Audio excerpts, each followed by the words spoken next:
నమస్కారం, ఘంటారావానికి స్వాగతం. ముందుగా ప్రధానాంశాలు. అసోంలో విమాన ప్రమాదంలో 5గురు దుర్మరణం. ల్యాండింగ్ అవుతుండగా కూలిన IAF AN-32 ప్లేన్.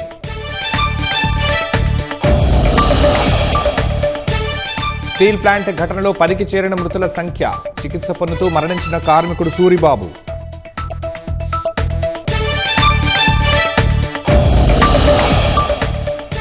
ప్రభుత్వం చేస్తున్న అభివృద్ధి సంక్షేమంపై వైసీపీ బురద జల్లుతోంది. గొడ్డలి పార్టీ కుట్రలపై అప్రమత్తంగా ఉండాలన్న మంత్రి కొల్లు.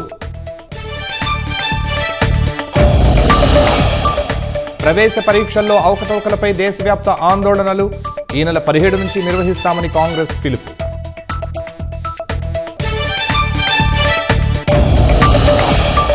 లెబనాన్పై విరుచుకుపడుతున్న ఇజ్రాయెల్. హెజ్బుల్లా సైనిక స్థావరాలే లక్ష్యంగా దాడులు.